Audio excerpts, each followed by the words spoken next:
स्वागत है आप सभी का। हम लोग आज एक इम्पॉर्टेंट टॉपिक डिस्कस करने जा रहे हैं और वो है डायेनसेफेलॉन। जैसा कि आप सबको मालूम है कि ब्रेन के अंदर जो सबसे पहला पार्ट है that is known as the forebrain, उसके तीन भाग होते हैं। The very first part is the olfactory lobes यानी कि घ्राण पिंड। दूसरा जो भाग होता है सेरिब्रम यानी कि प्रमस्तिष्क, जो दो सेरिब्रल हेमिस्फीयर से मिलकर बना है। और तीसरा भाग जो उसके नीचे है, प्रमस्तिष्क के नीचे या प्रमस्तिष्क गोलार्धों के जो नीचे है, that is known as the diencephalon. लेकिन बुक्स के अंदर डायेनसेफेलॉन आपको क्लियरली दिख नहीं पाता है। क्यों? क्योंकि मस्तिष्क का जो 80% पार्ट है वो किसका बना होता है? सेरिब्रम का, प्रमस्तिष्क का। तो प्रमस्तिष्क जो है वो डायेनसेफेलॉन को पूरा के पूरा क्या कर लेता है? घेर लेता है। देखो मैंने क्या लिखा है, डायेनसेफेलॉन इज कवर्ड बाय सेरिब्रम, यानी कि प्रमस्तिष्क इसको पूरा के पूरा घेर लेता है, क्योंकि 80% part of the brain is actually composed of the cerebrum. तो डायेनसेफेलॉन की पोजीशन को समझना जो है वो मुश्किल हो जाता है, और किताबों के अंदर डायग्राम्स जो है वो तो और भी उसको क्या बना देते हैं? कॉम्प्लिकेटेड बना देते हैं। तो हम उसी डायेनसेफेलॉन को आज डिटेल्स के अंदर पढ़ रहे हैं। सबसे पहले ये जो डायेनसेफेलॉन है ये है कहां पर? तो प्रमस्तिष्क गोलार्धों के तो नीचे और मध्य मस्तिष्क के ऊपर। मतलब ये मैंने जो डायग्राम बना रखा है ये डायेनसेफेलॉन का है। इसके ऊपर क्या है? तो प्रमस्तिष्क गोलार्ध है, राइट। और नीचे क्या आ गया? ये देखो मिड ब्रेन। तो ऊपर क्या है? That is known as the cerebral hemisphere. और नीचे क्या आ गया है? That is known as the midbrain. Okay, तो मैं कह सकता हूं ये प्रमस्तिष्क गोलार्धों और मध्य मस्तिष्क के बीच में स्थित है। अब ये जो पूरा के पूरा जो डायेनसेफेलॉन मुझे पढ़ाना है, मैंने दो डायग्राम्स के द्वारा इसको समझाने की कोशिश की है। एक ये वाला डायग्राम है और एक ये वाला डायग्राम है। ये वाला जो डायग्राम है वो आपको बुक्स में नहीं मिलेगा, राइट। ये अपनी जो डायेनसेफेलॉन है उसकी अंडरस्टैंडिंग को और ज्यादा इजी बना देगा, ठीक है। तो मैंने दो डायग्राम्स यहां पर बना रखे हैं, उसको देखिएगा। पहले तो डायेनसेफेलॉन के कुल मिलाकर कितने भाग है? तीन भाग है, एपिथैलेमस, थैलेमस और हाइपोथैलेमस। क्या कहा मैंने? राइट, एपिथैलेमस, थैलेमस और हाइपोथैलेमस। यदि आप इस डायग्राम के अंदर देखोगे तो आपको एपिथैलेमस कहां पर दिख रहा है? ये वाला, दिस इज एपिथैलेमस, राइट। ये जो एपिथैलेमस है वो नेचुरली की कौन सा भाग है? ये एंटीरियर पार्ट है, डायेनसेफेलॉन का सबसे अग्र भाग है, राइट। थैलेमस, थैलेमस जो है वो कौन सा हो गया? मिडिल भाग हो गया, राइट। और हाइपोथैलेमस जो है वो क्या हो गया? That is known as the posterior part. Anterior part ये, और ये क्या है? ये हाइपोथैलेमस है, that is known as the posterior part. So diencephalon के तीन भाग है, अग्र भाग एपिथैलेमस, मध्य भाग थैलेमस, राइट, और पश्च भाग जो है वो क्या है? हाइपोथैलेमस है। अब वन बाय वन करके अपने पढ़ते हैं। पहले डायग्राम के अंदर पोजीशन देख लो, राइट। सबसे पहले थैलेमस पढ़ा रहा हूं। क्यों पढ़ा रहा हूं? ये थैलेमस, ये देखिए इस डायग्राम के अंदर देखोगे तो ये थैलेमस है, और इस डायग्राम के अंदर देखोगे तो ये क्या है? This is known as the thalamus. Okay, now thalamus को हम चेतक कहते हैं।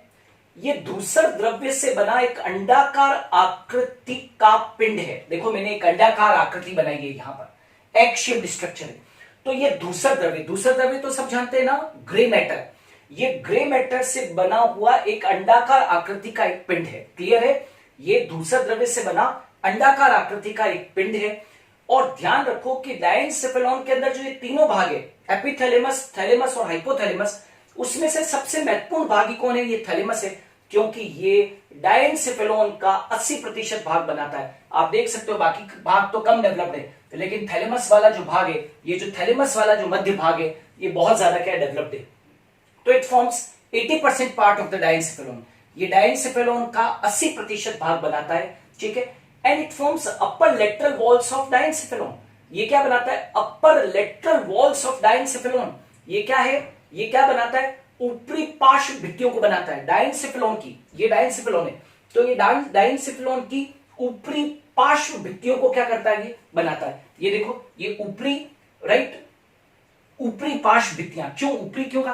तो ये देखो ये ऊपरी पार्श्व भित्तियां, ये साइडों के अंदर है, तो ये ऊपरी पार्श्व भित्तियों का क्या कर रहा है? निर्माण कर रहा है। It forms upper lateral walls of the diencephalon. Okay, और याद रखना both lateral wall of thalamus form optic थैलेमाई।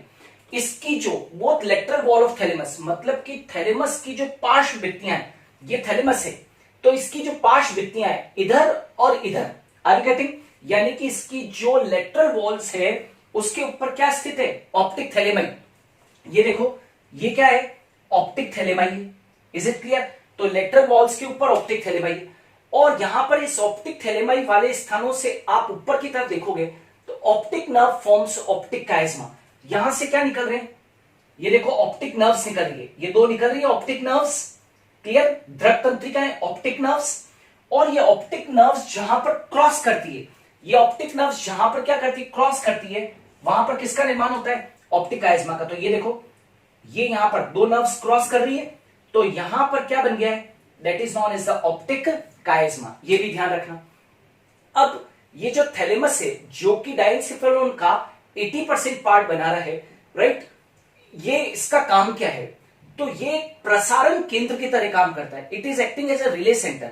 आप जानते हो जैसे कि रेडियो स्टेशन होते हैं, तो रेडियो स्टेशन को क्या कहते हैं, प्रसारण केंद्र कहते हैं, क्योंकि वहां से हमको न्यूज वगैरह और गाने वगैरह का प्रसार होता है। वैसे ही ये हमारी बॉडी का क्या है, रिले सेंटर है। यदि आपसे पूछे कि बॉडी का रिले सेंटर कौन है, तो आप कहोगे कि डायनसेफेलोन के अंदर स्थित जो थैलेमस है वो रिले सेंटर है। क्यों रिले सेंटर क्यों है, क्योंकि देखिए ये दो काम करता है, it receives all sensory impulses, जितने भी सेंसरी समझते हो, जितने भी संवेदी आवेग होते हैं, जितने भी संवेदी आवेग होते हैं उनको ये क्या करता है, ग्रहण करता है विभिन्न भागों से, शरीर के विभिन्न भागों से आए संवेदी आवेगों को क्या करता है, ग्रहण करता है। क्या लिखा है मैंने, it receives all sensory impulses from all parts of the body. ये शरीर के विभिन्न भागों से आने वाली, राइट, किसको ग्रहण करता है, संवेदनाओं को, राइट, संवेदी आवेगों को ग्रहण करता है, राइट। और नेचुरली कि जब ब्रेन के अंदर संवेदी आवेग आते हैं तो फिर वो मोटर इंपल्सेस में कन्वर्ट होते हैं, they are converted into motor impulses, यानी कि चालक आवेगों में परिवर्तित होते हैं, राइट। तो और फिर उन चालक आवेगों को ये कहां पर भेजता है, send them to cerebral cortex. तो पहले तो ये क्या करता है, ग्रहण करेगा, राइट, फिर ग्रहण करने के बाद में पहले कहां पर लेके जाएगा, सेरिब्रल कॉर्टेक्स के अंदर लेके जाएगा, और वहां से फिर क्या होगी, मोटर सिग्नलिंग होगी। तो मैं कह सकता हूं कि ये मोटर सिग्नलिंग और सेंसरी सिग्नलिंग दोनों का काम करता है। मतलब कि आवेगों को लेना, संवेदी आवेगों को लेना, राइट, उसको तो हमने बोला दैट इज सेंसरी सिग्नलिंग, और फिर कॉर्टेक्स वगैरह से क्या लेके जाना, that is known as motor impulses को। मोटर इंपल्सेस का मतलब क्या होता है, दैट इज चालक आवेगों को लेकर जाना। तो मैं कह सकता हूं ये सेंसरी सिग्नलिंग और मोटर सिग्नलिंग दोनों का ये क्या करता है, काम करता है। Are you getting. तो ये जो थैलेमस वाला जो भाग है इसका, ये मिडिल पार्ट है और बहुत जो है वो इसका सबसे महत्वपूर्ण भाग है। अच्छा, ये जो इसकी जो कैविटी है, राइट, या मैं कह दूं थैलेमस की कैविटी या डायनसेफेलोन की जो कैविटी है वो मस्तिष्क की तीसरी गुहा है। It is the third ventricle of the brain, और उसको हम क्या बोलते हैं, डायोसील। ये देखो मैंने लिख भी रखा है, that is known as a diocoel. Are you getting. तो याद रखना, जब मैं आपको ब्रेन की वेंट्रिकल्स के ऊपर एक अलग से वीडियो बनाऊंगा तब और ज्यादा मैं इसके बारे में डिस्कस करूंगा, डायोसील और विभिन्न जो कैविटीज होती है ब्रेन के अंदर उसके ऊपर। तो ये जो था वो क्या था, थैलेमस था। ये अभी हमने ये वाला भाग डिस्कस किया, थैलेमस, राइट, ये थैलेमस डिस्कस किया, जिसके दोनों ओर जो है वो ऑप्टिक थैलेमाई स्थित है। ठीक है, नाउ अब आ जाते हैं दूसरा, हाइपोथैलेमस। अब आप यूं समझो कि ये थैलेमस है, दिस इज थैलेमस मान लो। तो थैलेमस जो है उसके ऊपर और नीचे, तो थैलेमस के ऊपर राइट क्या है, एपिथैलेमस है। आपको इस डायग्राम में देखोगे तो ज्यादा और समझ में आएगा। एपिथैलेमस के ऊपर, थैलेमस के ऊपर एपिथैलेमस, और थैलेमस के नीचे हाइपोथैलेमस। तो ये देखो ये क्या हो गया, ये वाला भाग कौन सा है, हाइपोथैलेमस है। क्लियर। तो बताओ ये जो भाग है ये क्या चीज है, थैलेमस है। थैलेमस के ऊपर एपिथैलेमस, थैलेमस के नीचे हाइपोथैलेमस। क्लियर। तो ये अब हाइपोथैलेमस, इसको क्या बोलते हैं, अधश्चेतक। अधश्चेतक क्यों कहा है, क्योंकि ये चेतक के कहां पर है, नीचे है, थैलेमस के नीचे है, इसलिए हाइपोथैलेमस। और ये देखो लिख दिया मैंने, it forms the lower part of the diencephalon. ये डायनसेफेलोन का क्या बनाता है, that is known as the lower part बनाता है। तो ये देखो हाइपोथैलेमस, जैसे कि नेम शो कर रहा है, कहां पर है, नीचे ही तो है ये। तो थैलेमस के नीचे क्या होगा, हाइपोथैलेमस। अब ये जो हाइपोथैलेमस है इसको हम बोलते हैं मास्टर ऑफ मास्टर ग्लैंड। पहले तो कहा जाता था कि मास्टर ग्लैंड कौन है, that is pituitary gland, Piyush ग्रंथि। लेकिन अब थ्योरीज बदल गई है, जितने भी मॉडर्न साइंटिस्ट है वो कहते हैं कि अब पीयूष ग्रंथि का नियंत्रण भी कौन करता है, हाइपोथैलेमस। तो अब इसको क्या बोलते हैं, मास्टर ऑफ मास्टर ग्लैंड, मतलब कि पीयूष ग्रंथि का भी मास्टर कौन है, that is known as the hypothalamus, it is called as the master of master gland. Pituitary gland hypothalamus के मध्य भाग से जुड़ी रहती है। ये देखो, ये हाइपोथैलेमस है, ये आपके सामने हाइपोथैलेमस, इसके मध्य भाग से कौन जुड़ी हुई है, पिट्यूटरी ग्लैंड। यहां पर भी इस डायग्राम में भी देखो, हाइपोथैलेमस से कौन जुड़ी हुई है, पिट्यूटरी ग्लैंड जुड़ी हुई है। और आप जानते हो कि हाइपोथैलेमस से एक व्रंत निकलता है, हाइपोथैलेमस से एक व्रंत निकलता है जिसका कि नाम क्या है, इनफंडिबुलम। जैसे ये यहाँ पर एक व्रंत होता है, एक स्टॉक होता है इनफंडिबुलम, और उस इनफंडिबुलम नामक व्रंत से कौन जुड़ी रहती है, पीयूष ग्रंथि जुड़ी रहती है। ठीक है, तो इससे कौन जुड़ी हुई है, पीयूष ग्रंथि। तो ये देख सकते हो पिट्यूटरी ग्लैंड इससे जुड़ी हुई है। इतना ही नहीं, आपको ये मालूम होना चाहिए कि हाइपोथैलेमस के अंदर तंत्रिका स्रावी कोशिकाएं होती है। तंत्रिका स्रावी कोशिकाओं को इंग्लिश में बोलते हैं न्यूरोसेक्रेटरी सेल, और ये जो न्यूरोसेक्रेटरी सेल है वो हाइपोथैलेमिक हार्मोन्स का क्या करती है, स्रावन करती है। जब हम लोग एंडोक्राइन सिस्टम पढ़ाते हैं तो उसके अंदर हम बताते हैं कि इनके द्वारा हाइपोथैलेमिक हार्मोन्स का क्या होता है, निर्माण होता है। जैसे कि आपने सुना होगा ऑक्सीटोसिन, जैसे कि सुना होगा वेसोप्रेसिन, राइट, वो सब इनके द्वारा क्या होते हैं, निर्मित होते हैं। इतना ही नहीं, इनके द्वारा कुछ रिलीजिंग फैक्टर्स और कुछ इनहिबिटिंग फैक्टर्स, प्रेरक कारक, राइट, और दूसरे संदमक कारक, मूर्छक कारक और संदमक कारक भी स्थापित होते हैं। ये शरीर का ताप नियंत्रक है, शरीर का ताप नियंत्रक है। यदि कभी आपसे कोई एग्जाम के अंदर क्वेश्चन पूछे कि थर्मोरेगुलेटर ऑफ बॉडी, थर्मोरेगुलेटर कौन है, अपने शरीर का थर्मोरेगुलेटर कौन है, ताप नियंत्रक कौन है, तो ये शरीर का ताप नियंत्रक है, हाइपोथैलेमस। और इसके अंदर बहुत सारे सेंटर्स है, बहुत सारे सेंटर्स है। भूख, राइट, यहां पर किसका केंद्र है, दैट इज भूख का जो केंद्र है, राइट, जिसको हंगर कहते हैं, वो यहां पर है। प्यास का, थ्रस्ट का सेंटर यहां पर है। गुस्सा, एंगर, यहां पर इसका सेंटर। प्यार यानी कि लव, उसका सेंटर है। नफरत, हेट, उसका सेंटर है यहां पर।